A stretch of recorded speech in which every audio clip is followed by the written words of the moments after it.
ओम शांति। हम हर रोज़ अमृत वेले सुबह 4 बजे यूट्यूब पर ज्वालामुखी योग लाइव करते हैं, जिसमें कम से कम कमेंट्री में बिना किसी म्यूज़िक के यूज़ किए हम पावरफुल स्थिति में स्थित रहने का अभ्यास करते हैं। तो सबको हार्दिक निमंत्रण है, आमंत्रण है। सभी हर रोज़ लाइव जुड़िएगा ज़रूर। हमारे यूट्यूब के चैनल शिव की वाणी में लाइव सेक्शन में जाके आप वहाँ पे लाइव के वीडियो चेक कर सकते हैं। ओम शांति। आज है 6 जून 2026। प्रातः मुरली मधुबन से बाप दादा। मीठे बच्चे, अमृत वेले का समय बहुत बहुत अच्छा है, इसीलिए सवेरे सवेरे उठकर एकांत में बैठ बाबा से मीठी मीठी बातें करो। प्रश्न: कौन सी नॉलेज निरंतर योगी बनने में बहुत मदद करती है? उत्तर: ड्रामा की। जो कुछ बीता ड्रामा की भावी, जरा भी स्थिति हलचल में न आए। तो इस पॉइंट को आज लिख लिख के पक्का करना, क्योंकि जब लिखेंगे तब बुद्धि में बैठेगा, और जब बुद्धि में बैठेगा तब जहन में आएगा। जो कुछ बीता ड्रामा की भावी, जरा भी स्थिति हलचल में न आए। भल कैसी भी परिस्थिति हो, अर्थक्वेक आ जाए, धंधे में घाटा पड़ जाए, लेकिन जरा भी संशय पैदा न हो, इसको कहते हैं महावीर। अगर ड्रामा की यथार्थ नॉलेज नहीं तो आंसू बहाते रहेंगे। निरंतर योगी बनने में ड्रामा की नॉलेज बहुत मदद करती है। गीत ओम नमः शिवाय। ओम शांति। बच्चे अब अच्छी रीति समझते हैं, पतित दुनिया का अब अंत हो रहा है, पावन दुनिया की आदि हो रही है। यह सिर्फ तुम बच्चे ही जानते हो, और बच्चों को ही यह डायरेक्शन व श्रीमत मिलती है। कौन देते हैं? ऊंचते ऊंच भगवान समझाते रहते हैं कि पतित से पावन बनना है। यह नॉलेज तुम्हारे लिए है, और तो सब पतित है। यह पतित दुनिया विनाश जरूर होनी है। पतित कहा जाता है विकारी को। बाप समझाते हैं कि तुम जन्म जन्मांतर एक दो को दुख देते आए हो, इसीलिए तुम आदि मध्य अंत दुख पाते हो। एक दो को पतित बनाते हो, पुकारते भी है कि हम पतित हैं, परंतु बुद्धि में पूरा बैठता नहीं है। कहते भी है हे पतित पावन आओ, परंतु फिर भी पतित बना छोड़ते नहीं हैं। अभी तुम समझते हो सारी बात है पावन बनने की। तो ये जो इतना बड़ा बाबा ने यज्ञ रचा है, ज्ञान योग धारणा सेवा, ये किस लिए है? आत्मा को पावन बनाने के लिए। तो आत्मा को पावन बनाना माना क्या? एक तो यथार्थ योग में रह के जब मैं आत्मा बाबा के साथ योग लगाती हूँ, बाबा की शक्तियाँ लेती हूँ, तो आत्मा में जो खाद है 2500 साल से अब तक की, वो भस्म होती जाती है। लेकिन अगर साथ साथ में ज्ञान की धारणा दिन भर में करती हूँ, तो फिर मैं आत्मा ऊंची ते ऊंची अवस्था को प्राप्त करती हूँ। नहीं तो क्या होता है, हम योग में बैठते हैं, पाप कर्मों को भस्म करते हैं। अगर फिर दिन भर हम उल्टी चलन चलते हैं, या फिर पुराने संस्कारों को यूज़ करके ही उल्टा सुल्टा कर्म करते हैं, तो फिर से पाप कर्मों की कट 100 गुना चढ़ जाएगी। फिर उसको भस्म करना, तो ऐसे अगर आप करते रहेंगे कि सुबह योग करेंगे, फिर दिन भर पाप कर्म करेंगे, फिर दूसरे दिन योग करेंगे, ऐसे करेंगे तो आत्मा दुर्गति को पाएगी। इसीलिए बाबा बोल रहे सारी बात है पावन बनने की। तो एक्चुअल में पावन कैसे बनेंगे हम? एक तो यथार्थ योग से, और जितना जितना मैं आत्मा इस ज्ञान को प्रैक्टिकल स्वरूप में प्रत्यक्ष उतराती हूँ, मेरे ज्ञान इस ज्ञान को अपने जीवन में उतारती हूँ, उतना मैं आत्मा श्रेष्ठ कर्म करके अपनी ऊंची अवस्था को पाती हूँ और पावन बनती हूँ। यह समझाने वाला भी तो कोई चाहिए, समझाने वाला है ही एक। बाकी यह जो गुरु लोग हैं, ये किसको पावन बना नहीं सकते। पावन भी सिर्फ एक जन्म के लिए नहीं, जन्म जन्मांतर के लिए बनना है। तुम्हारे में भी जो ज्ञानवान हैं वे तीखे होते हैं।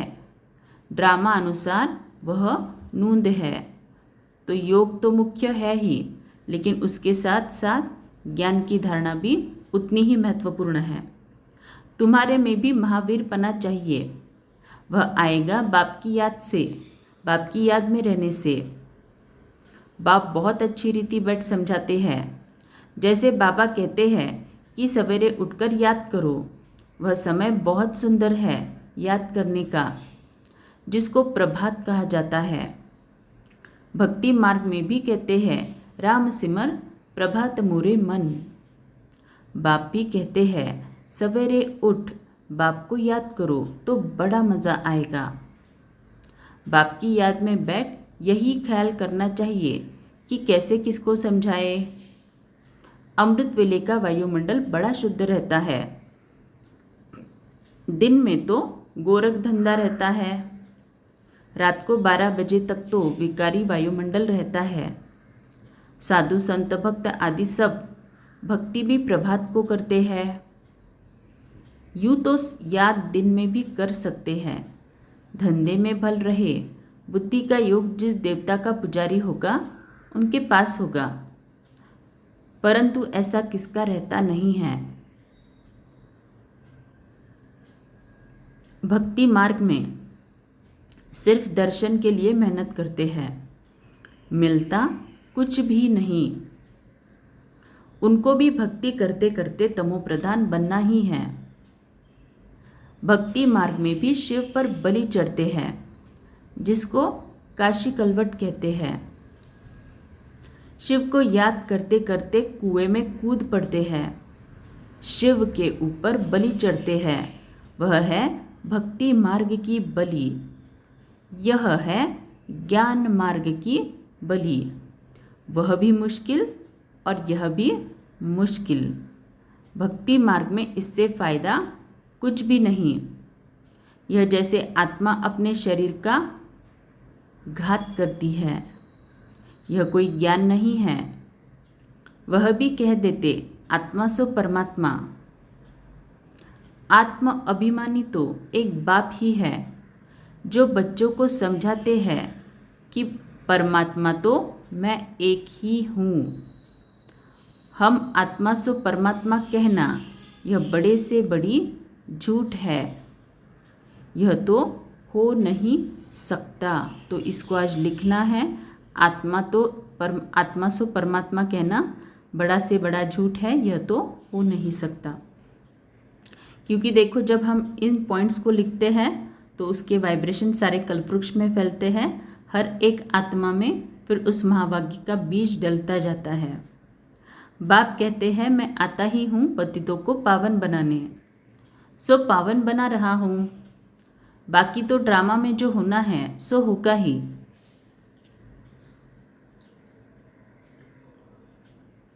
समझो अर्थक्वेक होती है, छत गिर जाती है, कहेंगे भावी कल पहले भी ऐसा हुआ था। इसमें ज़रा भी हिलने की दरकार नहीं। ड्रामा पर पक्का खड़ा रहना है। इसको ही महावीर कहा जाता है। तो लाइफ में चाहे कुछ भी प्रॉब्लम हो, कुछ भी, हर एक प्रॉब्लम में हमारा एक ही संकल्प होना चाहिए, ड्रामा की भावी। ड्रामा में इसकी एक्यूरेट नूंद है, मेरे पिछले कर्मों का हिसाब किताब चुकतू हो रहा है। बस एक्सीडेंट आदि तो ढेर के ढेर होते रहते हैं, फिर किसकी रक्षा करते हैं क्या। यह तो ड्रामा में नूंद है।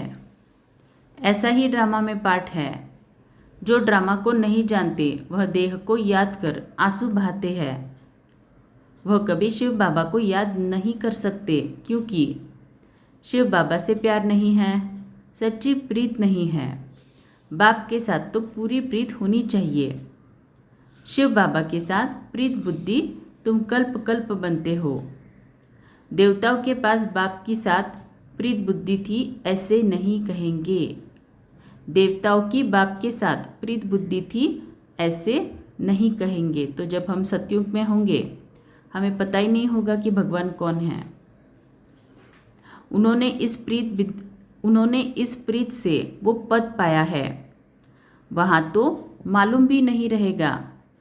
सारे कल्प में तुमको शिव बाबा का पता भी नहीं रहता है जो प्रीत रख सको।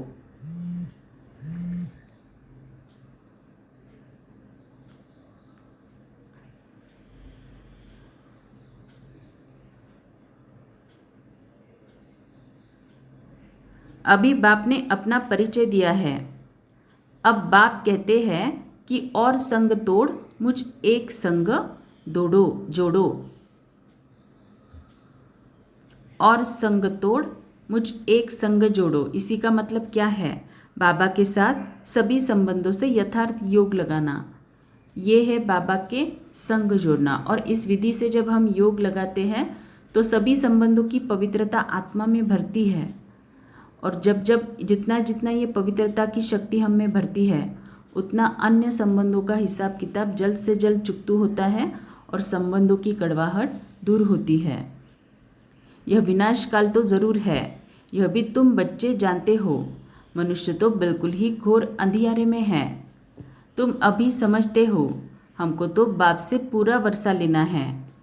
याद बिगर सतोप्रधान नहीं बन सकेंगे। सर्जन बन अपने रोग को देखना है, श्रीमत पर देखना है कि हमारी बाप के साथ कितनी प्रीत है।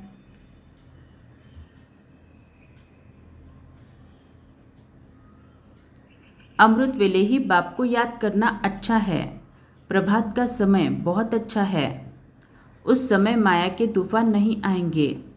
रात को 12 बजे तक तपस्या करने का कोई फ़ायदा नहीं है, क्योंकि टाइम ही गंदा होता है। वायुमंडल खराब रहता है तो 1 बजे तक छोड़ देना चाहिए। 1 बजे के बाद वायुमंडल अच्छा रहता है। बाप कहते हैं, अपना तो है ही सहज राजयोग, भल आराम से बैठो। बाबा अपना अनुभव भी सुनाते हैं। कैसे बाबा से बातें करता हूँ। बाबा कैसा वंडरफुल यह ड्रामा है। तो ये बाबा अभी ब्रह्मा बाबा सुना रहे कि ब्रह्मा बाबा शिव बाबा के साथ अमृत वेले कैसे बातें करते हैं। फिर से पढ़ते हैं। बाबा अपना अनुभव भी सुनाते हैं। कैसे बाबा से बातें करता हूँ। बाबा कैसा वंडरफुल यह ड्रामा है। आप कैसे आकर पतित से पावन बनाते हो। सारी दुनिया को कैसे पलटाते हो, बड़ा वंडर है। तो हमें भी ऐसे ही बाबा की तरह शिव बाबा से बात करनी है। लिखना इन पॉइंट्स को। जैसे बाप को ख्याल आते हैं वैसे बच्चों को भी आने चाहिए। कैसे मनुष्यों का बेड़ा पार करे अथवा कैसे नैया पार करे। बाप कहते हैं, तुम पुकारते रहते हो, हे पतित पावन आओ। अब मैं आया हूँ, अब तुम पतित न बनो। पतित होकर सभा में आकर नहीं बैठो। तो पतित न बनो माना क्या? अगर मैं आत्मा इस ज्ञान को धारण नहीं कर रही हूँ, अगर मैं आत्मा हमेशा पुराने स्वभाव संस्कार को ही यूज़ कर रही हूँ, अगर मैं आत्मा अपने घमंड में ही जी रही हूँ, तो मैं आत्मा पतित बन रही हूँ। तो मैं अब आया हूँ, अब तुम पतित न बनो। पतित होकर सभा में आकर नहीं बैठो, नहीं तो वायुमंडल अशुद्ध कर देते हो। बाबा को मालूम तो पड़ता है, दिल्ली में, बॉम्बे में ऐसे विकार में जाने वाले आकर बैठ जाते थे। गाया हुआ है, असुर आकर विघ्न डालने बैठते थे। विकार में जाने वालों को असुर कहा जाता है, वायुमंडल को खराब करते हैं। तो यहाँ पे सभी विकारों की बाबा बात कर रहे हैं, काम क्रोध लोभ मोह अहंकार। उनके लिए सज़ा बहुत कड़ी है। बाबा समझाते तो सभी बातें हैं, फिर भी अपना घाटा करने सिवाय रहते नहीं। झूठ भी बोलते हैं, नहीं तो फौरन लिख देना चाहिए, बाबा हमसे ये भूल हुई, क्षमा करना। अपना पाप लिख दो, नहीं तो वृद्धि को पाते रहेंगे और रसातल में चले जाएंगे।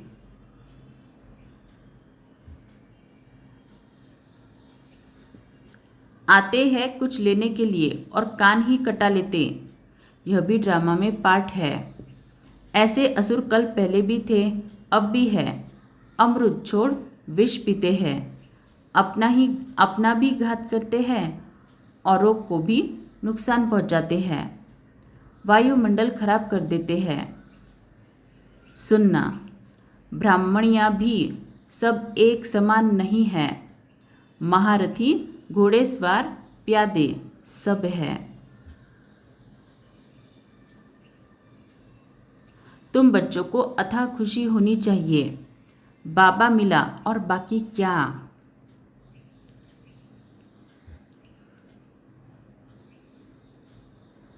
हाँ, अपने बच्चों आदि को ज़रूर संभालना है। ऐसे नहीं कि बाबा ये सब आपके हैं, अब आप संभालो। हम तो आपके बन गए। बाप समझाते हैं कि गृहस्थ व्यवहार में रहते कमल फूल समान पवित्र बनो। तो जितना जो भी मुझ आत्मा के सामने हिसाब किताब आ रहे हैं, चाहे व्यक्तियों से चाहे परिस्थितियों से, उसे अगर मैं ज्ञान के बल से, योग बल से इस ज्ञान को प्रैक्टिकल में धारण करके चुकतू कर रही हूँ, तो मैं आत्मा गृहस्थ पे रह के भी कमल फूल समान बन रही हूँ। कोई भी पतित काम नहीं करो, बस पहली बात है काम की। द्रौपदी ने भी इस पर पुकारा कि हमको यह नंगन करते हैं। पुकारा भी तब था जब बाप सुनने वाला आया था। बाप के आने के पहले कोई भी पुकारते नहीं हैं। किसको पुकारेंगे? बाप आया है तभी पुकारते हैं। पतित से पावन बनकर फिर कहाँ जाएंगे? वापस जाना है, वह तो यही समय है। सबका सद्गति दाता लिबरेटर एक ही है। यहाँ तो दुख है। साधु संत आदि कोई भी सुखी हो न सके। सबको कोई ना कोई दुख रोग आदि होता ही है। कोई गुरु अंधा लूला भी होता है। ज़रूर कोई ऐसा काम किया है, तब तो अंधा लूला आदि बनते हैं। सतयुग में कोई अंधा लूला आदि थोड़े ही होगा। मनुष्य थोड़े ही समझते हैं। बाप ही आकर समझाते हैं। बाप ही ज्ञान का सागर पतित पावन है।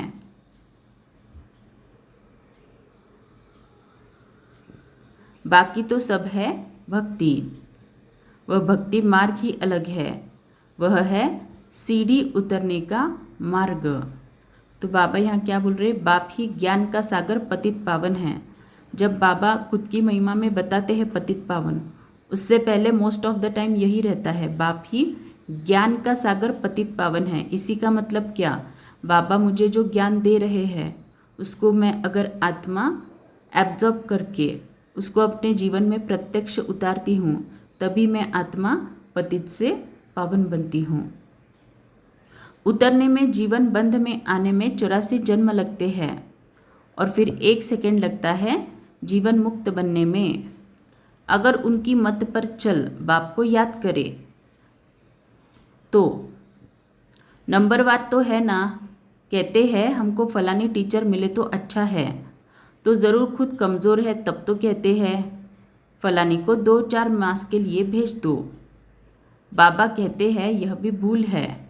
तुम ब्राह्मणी को क्यों याद करते हो, जबकि बाप सहज बात बताते हैं। सिर्फ बाप को याद करो और स्वदर्शन चक्र फिराओ, औरों को भी समझाओ। तो स्वदर्शन चक्र फिराना माना, अगर योग के दृष्टि से देखेंगे तो 5 स्वरूप का अभ्यास, अगर ज्ञान की दृष्टि से देखेंगे तो खुद की कमी कमजोरियों की चेकिंग हमेशा करते रहना, उसकी महसूसता खुद को आना और उसको चेंज करना, ये है स्वदर्शन चक्र को घुमाना। इसमें ब्राह्मणी आकर क्या करेगी, यह तो सेकंड की बात है। तुम धंधे धोरी में यह भूल जाते हो, फिर भी ब्राह्मणी यही कहेगी मन मना भव।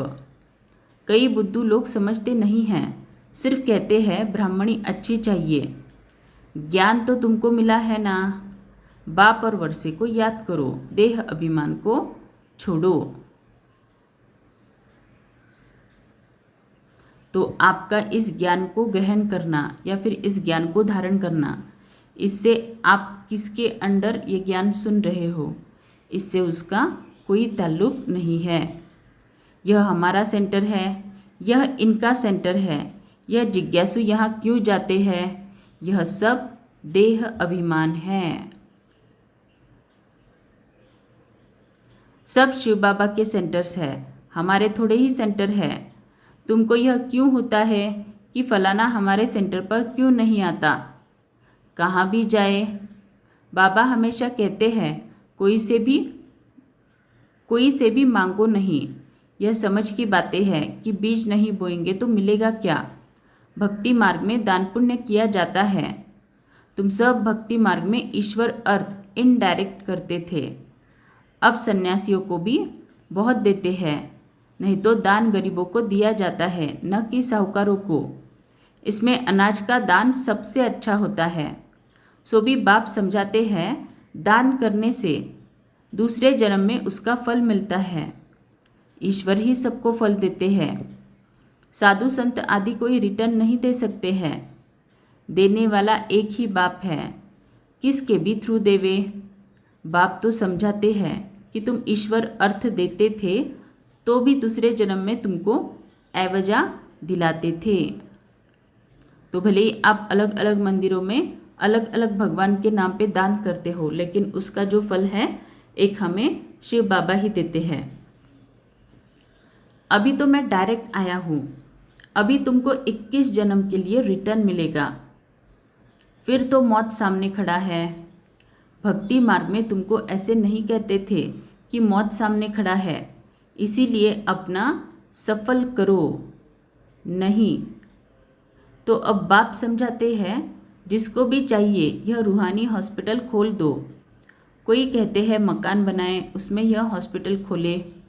बाप कहते हैं आज मकान बनाओ, कल मर जाओ तो यह सब खत्म हो जाएगा।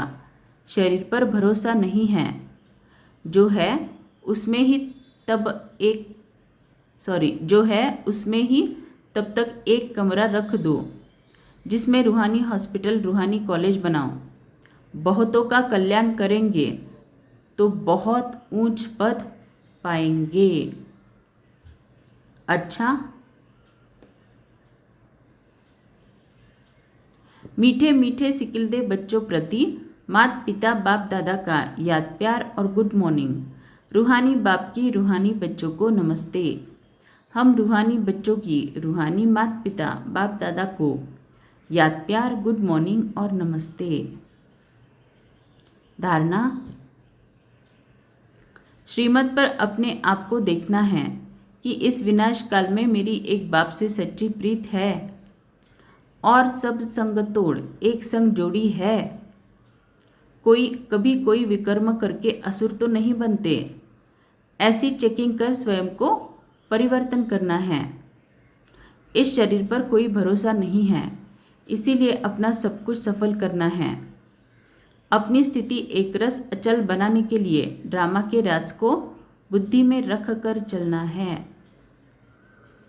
वरदान, बार बार हार खाने के बजाय बलिहार जाने वाले मास्टर सर्वशक्तिवान विजयी भव। जो स्वयं को सदा विजयी रत्न समझकर हर संकल्प और कर्म करो तो कभी भी हार हो नहीं सकती। मास्टर सर्वशक्तिवान कभी हार नहीं खा सकते। यदि बार बार हार होती है तो धर्मराज की मार खानी पड़ेगी और हार खाने वालों को भविष्य में हार बनाने पड़ेंगे। द्वापर से अनेक मूर्तियों को हार पहनाने पड़ेंगे, इसीलिए हार खाने के बजाय बलिहार जाओ। अपने संपूर्ण स्वरूप को धारण करने की प्रतिज्ञा करो तो विजयी बन जाएंगे। स्लोगन, कब शब्द कमजोरी सिद्ध करता है, इसीलिए कब करेंगे नहीं, अब करना है। अव्यक्त इशारे, इस बेहद की स्टेज पर मैं खिलाड़ी हूँ तो यह खिलाड़ी की स्टेज सदा हर्षित मुख रहने का अनुभव कराती है। किसी भी प्रकार की कोई भी बात जिसको दुनिया वाले आपदा समझते हैं, लेकिन खिलाड़ी बन खेल करने वाले और साक्षी हो लेकिन खिलाड़ी बन खेल करने वाले और साक्षी हो खेल देखने वाले ऐसी आपदा के रूप को खेल समझ सहनशीलता की शक्ति से मनोरंजन का अनुभव करते रहे। अच्छा, Om Shanti. Thank you so much. सभी डिस्कनेक्ट कर सकते हैं।